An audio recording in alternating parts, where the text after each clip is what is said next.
Good afternoon, Luang.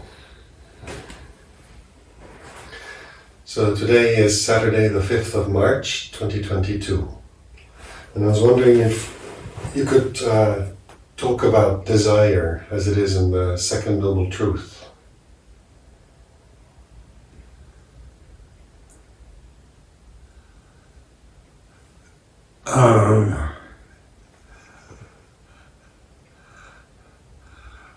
Desire, we live in a desire realm. And so when you contemplate the world that we experience through the senses, it's all about desire. So I mean, it's a natural condition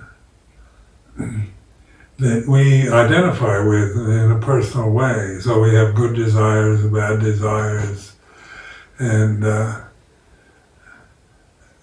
then sometimes Buddhism sounds like we've got to get rid of desires. So I remember when I first encountered Buddhism, I assumed that one had to get rid of desires because it seemed like the English word desire was always connected to sexual desire or desire for power and wealth and things like this. So in the samana life, the monastic life that I was dedicating my life to, I assumed that I had to get rid of desire.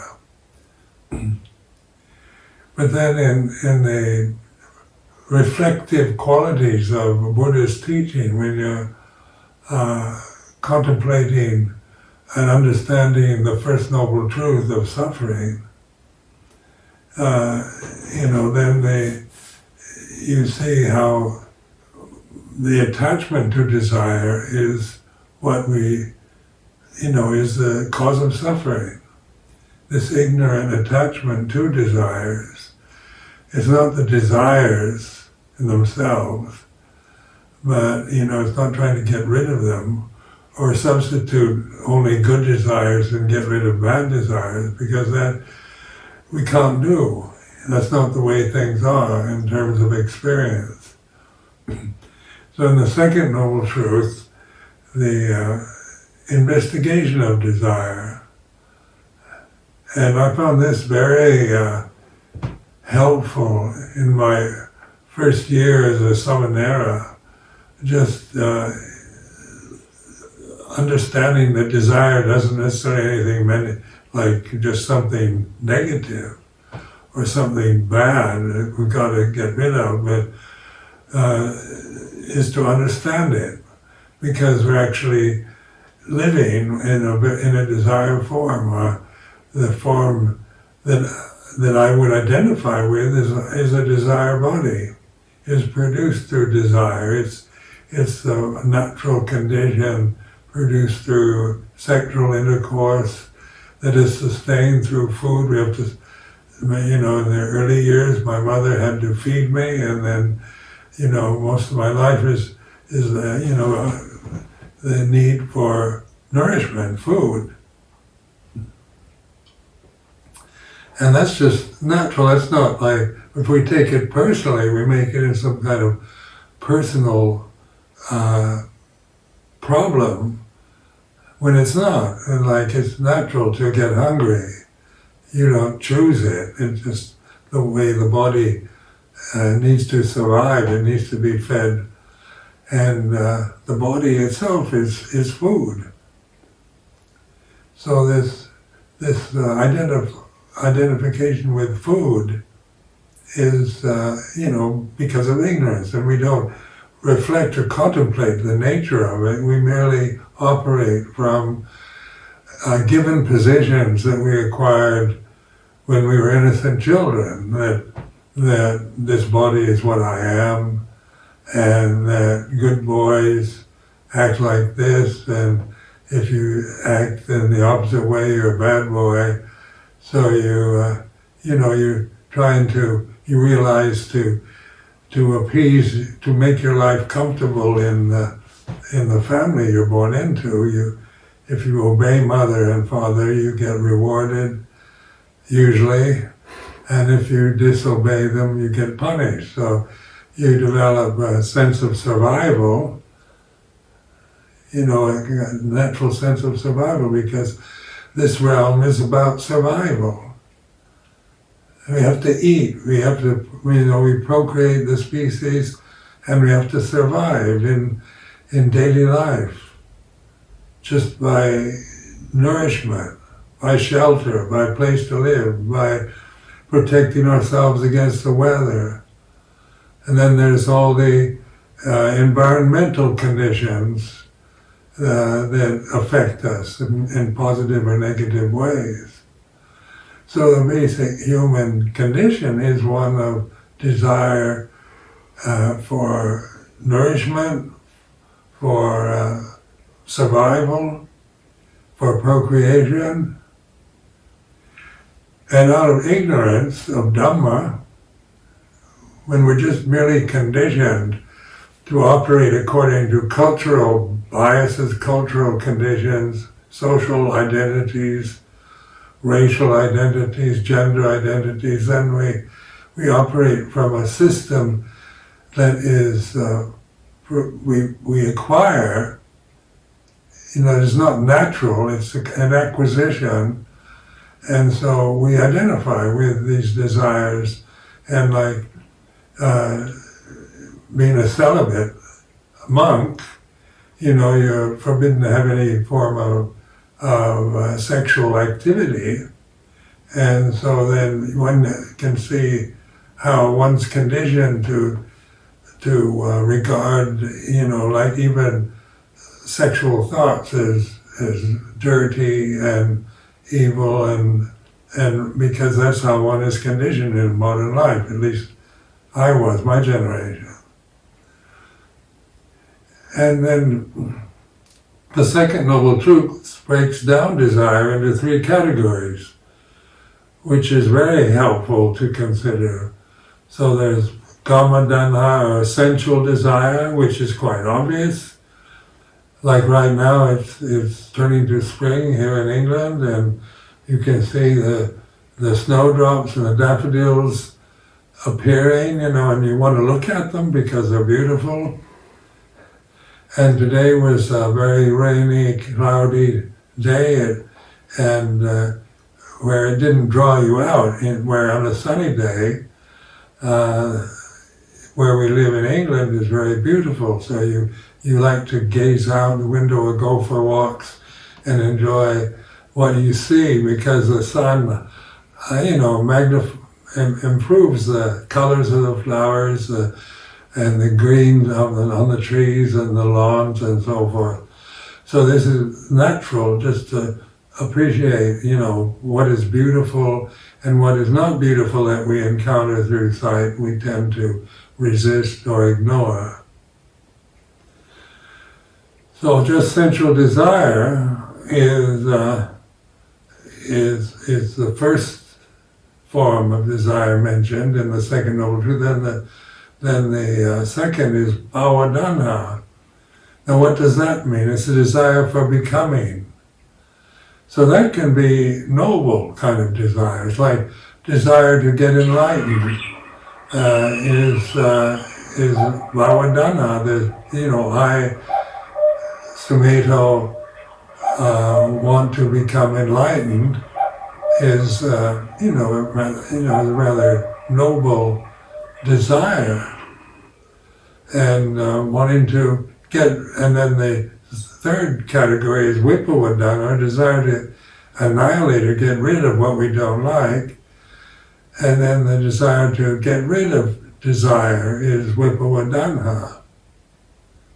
So by reflecting on these three categories, you begin to see tanha or desire as something that is conditioned. It arises and ceases. You aren't permanently in the state of desire. And that aspirations toward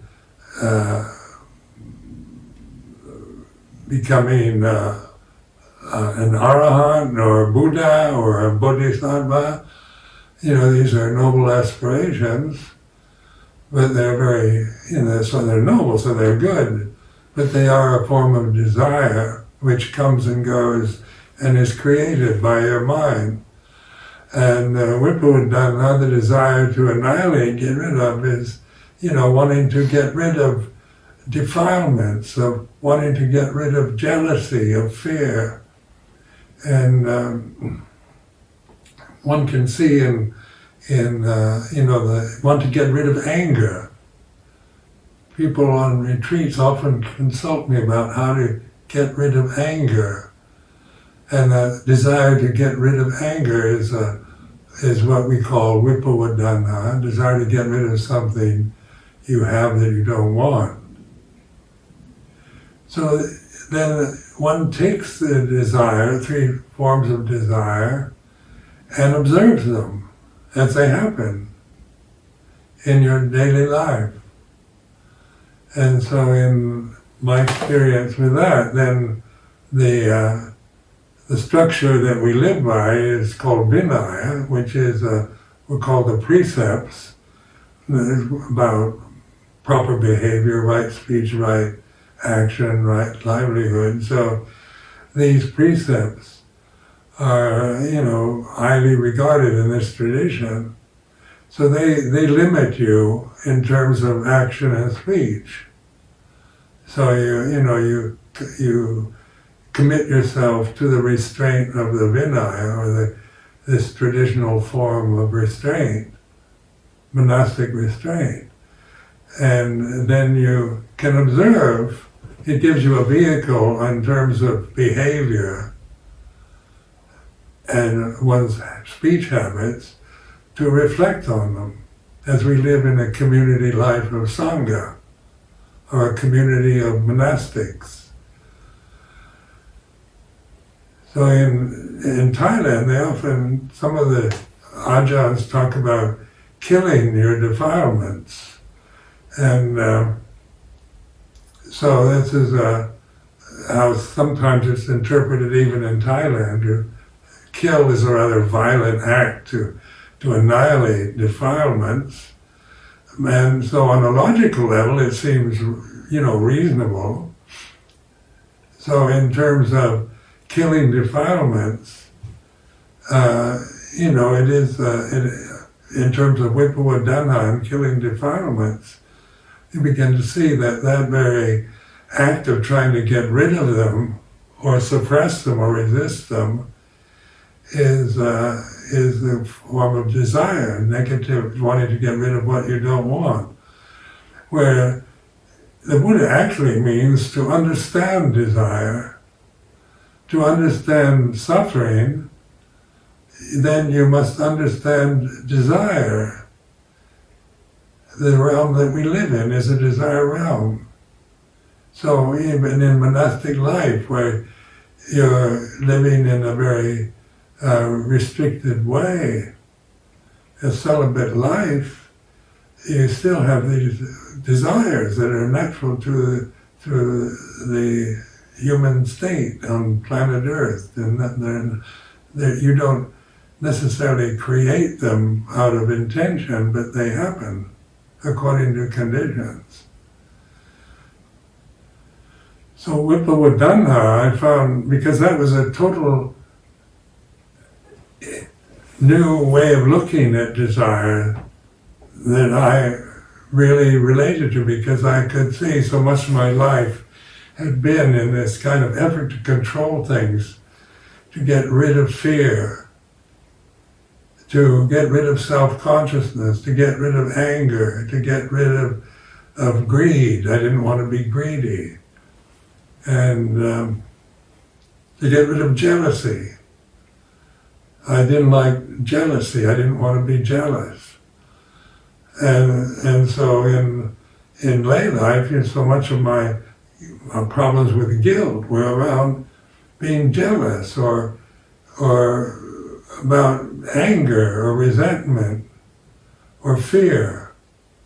Like the American role model for my generation was a real man isn't afraid of anything. But fear is when you begin to understand fear, it's a natural kind of survival mechanism, because in planetary life, just a human body, wherever it might be, in the city or the jungle, there's a lot to fear, just naturally, without it becoming some kind of neurotic fear. And it's the kind of behavioral protective emotion. And you can see it all around you, like here at the monastery at Amaravati, just watching the squirrels and the birds, the magpies and the blackbirds, spend their whole day looking for food. And that's natural. They have to spend their life looking for food and for surviving.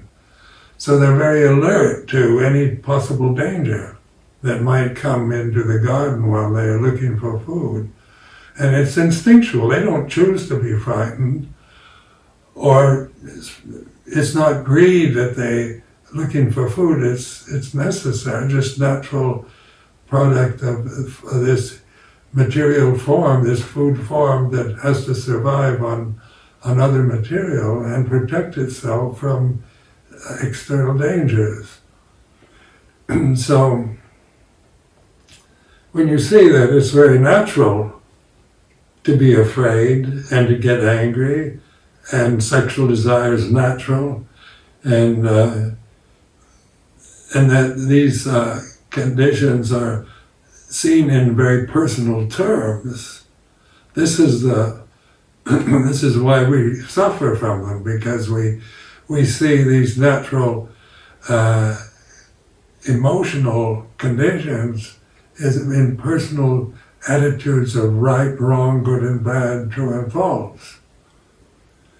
And then then so many in Western life, there's so much problem with guilt, feeling of guilt, because of, the fact that we are ashamed sometimes or embarrassed by our animal bodies, by our need for food or sexual experience or fear or jealousy, because ideally, even in modern society, you look down on when you look at dramas or Hollywood movies where jealousy is visualized on the screen, you don't want to have that. You don't want to be like that. You don't want to be a man that's frightened of everything, or a man that's obsessed with sexual intercourse. If your ideals are about being pure at heart and good and generous and brave and fearless, then all you can do is feel guilty when these very natural emotions arise. Where the Buddha in his teaching was encouraging us to understand these emotions. So Buddha Dhamma is all about investigating and finding out for yourself, not just adopting some kind of role of I'm not afraid of anything, which is a lie, because there's a lot to be afraid of. Or to pretend you've never had dirty thoughts in your life, or that you don't have them now as a monk, that you shouldn't, you feel guilty about it. Where when you begin to observe desire for what it is, you're putting it in a neutral form that's impersonal, in which you understand it, you observe. It's something that arises and ceases, that is according to conditions that change. And the conditioned realm is the experience of change, like the body, the what we see, hear, smell, taste, touch, what we think, our emotions are very changeable. They're changing all the time. The planet is changing, the sun, moon, and stars are changing. There's all endless movement, arising and ceasing, beginning and ending, that we tend to not really understand and build a lot of ideals about how we'd like to find permanent stability and safety in a changing world. So, utopian idealism is created in the mind of, the perfect society where everything is ideal and perfect, and where everybody gets along and there's, shares their wealth, and there's no rich or poor, men and women are equal and everything's fair and everybody's happy is a beautiful ideal, not to despise it, but an ideal, if attached to blindly out of ignorance, is going to lead us to despair, because the life that we're experiencing through these forms, through these bodies and the senses, isn't ideal. And the Buddha, in his teachings, was pointed very precisely to the way things are, which are never, life has its peak moments where everything can seem perfect, where you've got everything you want and the weather's good and your relationships with others are wonderful and all like that. So we have peak moments in life. But just try to sustain peak moments of worldly life, and it ends up with despair. You can't do it. When it reaches a peak, it means it's at its very best. It's going to change, and it can't get better than the best, or it can't go higher than the peak. So it goes the other way. And it's through understanding this, how progress and regress are codependent, and birth is the cause of death. And we want, many people want to conquer death and have an eternal, stable life in a human form that never dies. And that's really ridiculous when you think of it. Living forever in a human form, living in the sensory world with all its dangers and changes that are beyond control, that we have no ability to manipulate and control in any way. What do? So when you contemplate or reflect on the way it is, then you begin to accept, you let go of these desires. You don't get rid of them. You're not like trying to suppress them or resist them anymore, but you realize that attachment to these desires is the very cause of suffering. So practically speaking, what does it mean to let go of desire without getting rid of it? Well, to let go of a desire, you have to understand it. Because if you're just trying to let go out of aversion, that's Vipawadana, desire to get rid of something you don't want. So it really,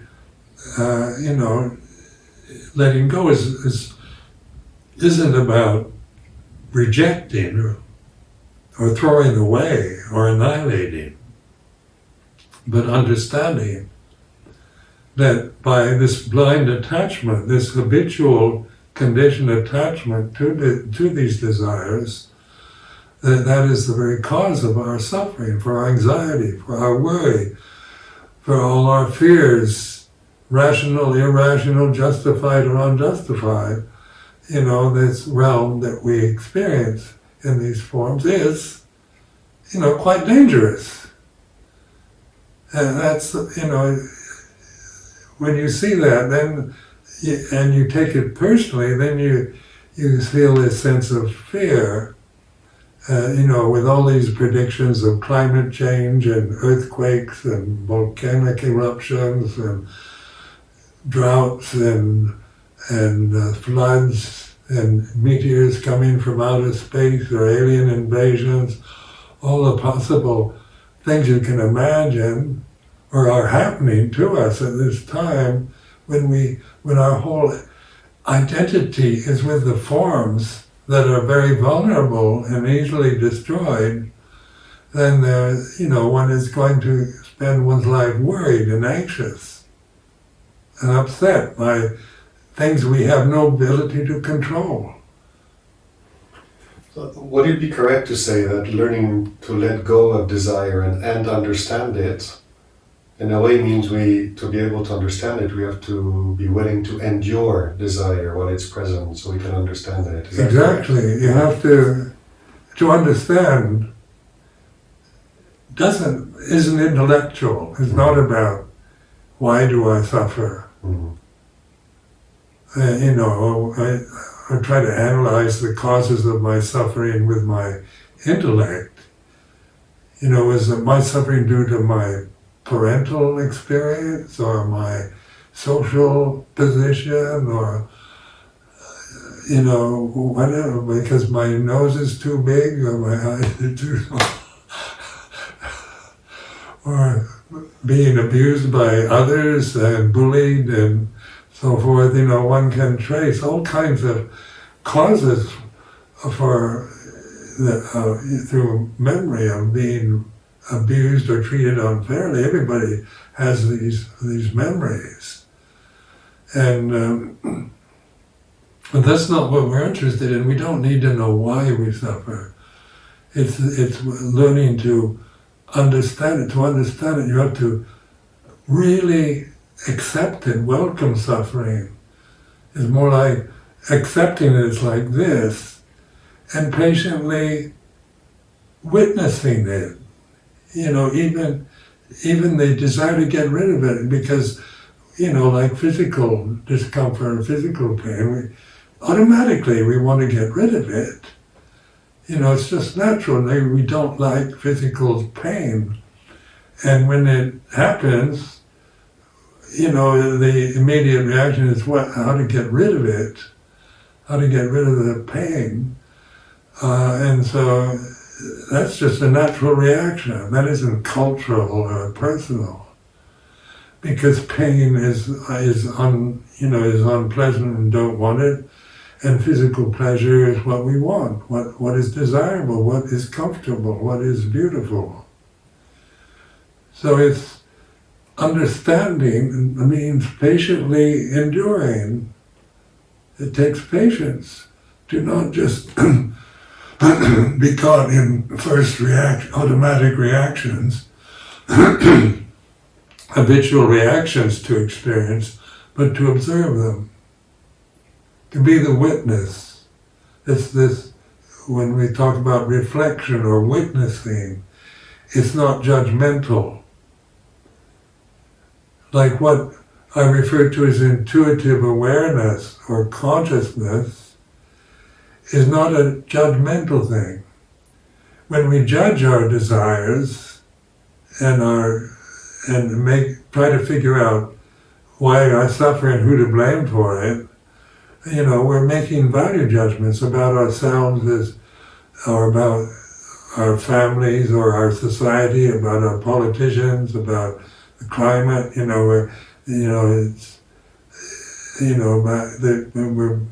thinking about how I wasn't born in a perfect condition and with perfect parents and perfect society, so therefore it's the society's fault, my parents' fault. It becomes absurd when you really think it out to absurdity. But when you observe the suffering of, how do we choose our parents? Do we choose our social position? When we find ourselves born into this family and it's like this. Did you actually remember choosing to be born into a dysfunctional family, or did that just happen? As far as I know, as far as I can witness, I didn't choose the family. where I was born and the family I was born into was merely, circumstances that I had no knowledge of. So I can't, I can imagine a perfect family and a utopian society, but families, whatever they are, whether they're very nourishing, wonderful, loving, helpful, wise parents, or they're dysfunctional and neurotic, alcoholic and screwed up, these are not really the causes of suffering in terms of Dhamma. So, it's learning to take suffering and observe it, and you see its suffering is impermanent. If you just react to it by resisting it, trying to get rid of it or blame it on somebody else, you never understand it. You just develop a habit of the same reactions throughout your whole life. So if you live 500 years, you're going to spend 500 years blaming your mother or father, unless you understand suffering, that this realm of sensory experience, its very nature, is unsatisfactory. And that's just the way it is. There's nothing wrong with it. And then we can blame God for not creating a perfect society, where everything is perfect and beautiful. So we use God as a scapegoat. We become atheists or anti-theists, because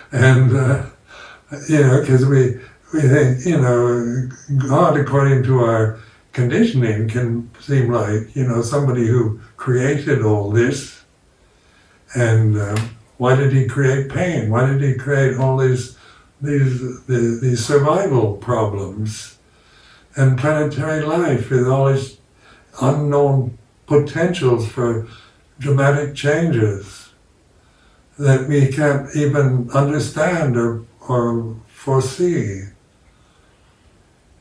Is it God's fault, or is it just the way things are, that this realm of desire, of suffering, is like this? And then this kind of insight, this is an insight, you realize for yourself, to let go is to relax with it. It's not about trying to just hide away from it, because you can't really do that. But if you relax with life and observe it from this awareness, sati sampajanya, or conscious awareness in the present, then we begin to understand and have profound insight into the way things are, in which we don't create suffering anymore. Once we have that insight into letting go of the causes of suffering, letting go of desire doesn't mean we never have any more desires. It just means that for the rest of our life we're aware of the cause of suffering is grasping these desires, blindly grasping these desires. So it's a question of being aware of desire arising, letting it do what it does, and allowing it to cease without interfering. Is that correct? Well, it means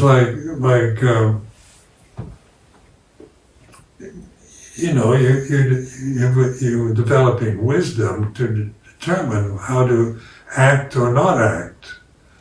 Like desire to help the poor is a good desire. So you can, but your grasping of that desire isn't out of ignorance anymore, it's out of wisdom. Where wanting to help the poor just out of ignorance can be, very frustrating, because, what can I do for the poor and the starving and the situation in Ukraine and so forth, and as a person, is, it seems, it's a good desire to want to help and solve the issues. And with ignorance, then one just feels kind of helpless or hopeless with so many experiences that we have to experience, that we have in our lifetime.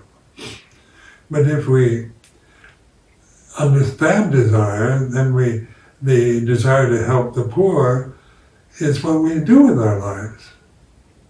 What is how we use our physical forms, our bodies, how we can encourage people to meditate, to develop wisdom is a good desire. So we can, when it's not coming from personal wishes to enlighten everybody and out of ignorance, we see this as a personal ambition. It's still a good personal ambition, but it's still going to cause you suffering until you see that letting go of that desire doesn't mean you don't do anything. It means you can do something, what you can do. You're not overestimating your abilities or underestimating your abilities in the present situation. So right action is through wisdom, right speech is through wisdom, right livelihood is through wisdom, not through some kind of personal desire to have right speech, right action, right livelihood.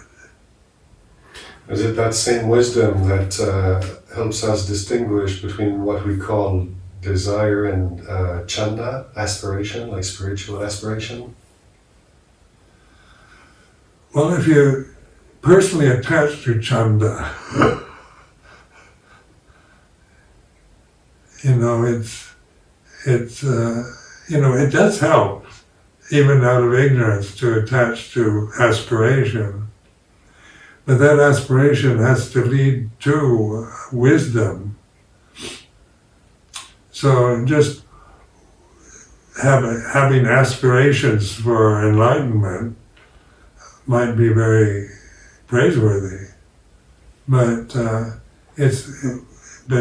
also if we don't investigate this realm that we're experiencing with wisdom, then we're going to be disappointed, because the illusion of a separate self, of a separate personality, and a separate soul is an illusion that if we don't see through, if we never investigate it, then we're caught into the natural judgmental habits of thinking.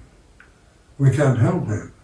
But when we see through that, then the flow of our life comes through wisdom, through understanding, and in these Buddhist terms, understanding the Four Noble Truths. Because the third Noble Truth is the end of suffering. So suffering doesn't mean, like, when you have insight into the end of suffering, that you don't have any more suffering. It means suffering is part of just growing old, getting sick and die, losing your family, and separation from the love. These can still be experienced, but they're not grasped in personal, habitual ways. So we can transcend the suffering and learn from it through wisdom. And even if we still experience all kinds of blame and criticism and disappointments in worldly terms, or political changes or climate changes, and that we're not going to create suffering around the way things are. And then with right action, we do what we can to ameliorate the situation, to solve the problem. But there's wisdom there, so it's not taken personally. That if there's nothing one can do, then one there's nothing one can do. That's the way it is.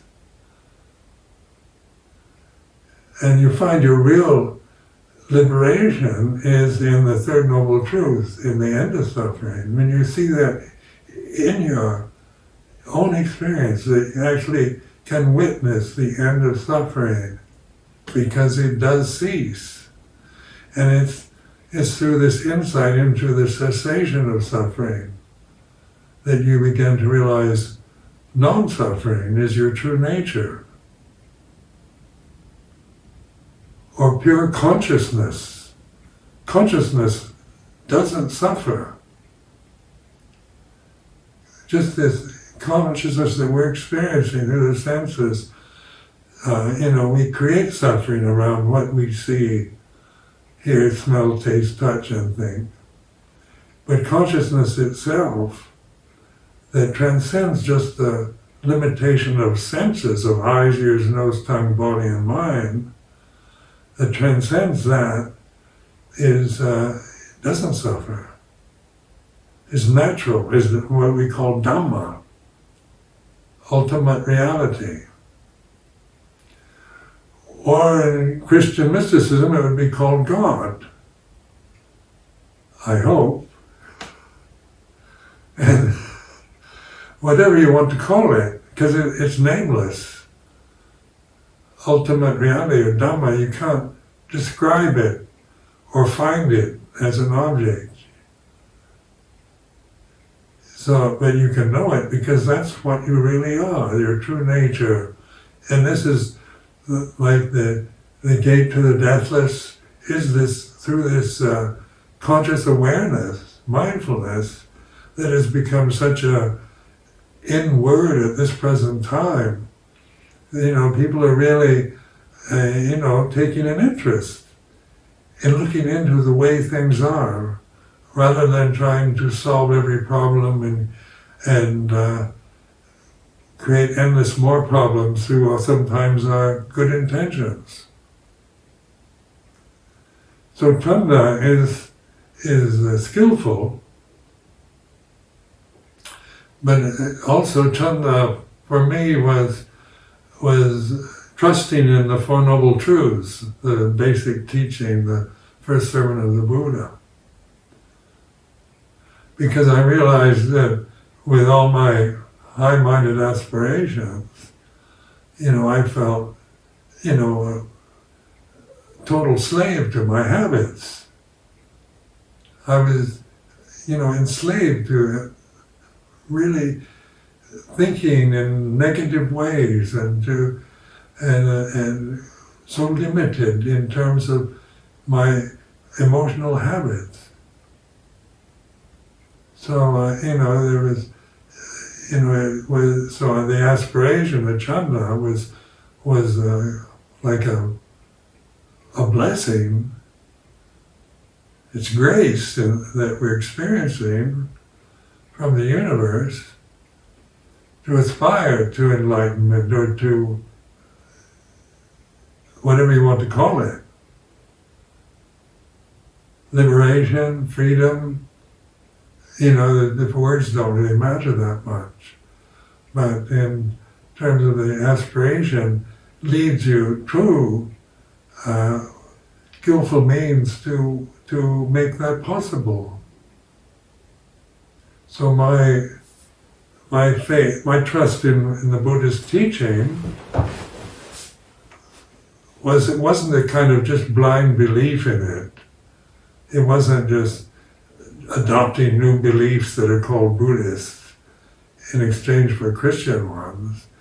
It was because of the practical aspects of investigation, of finding out for yourself the way things are.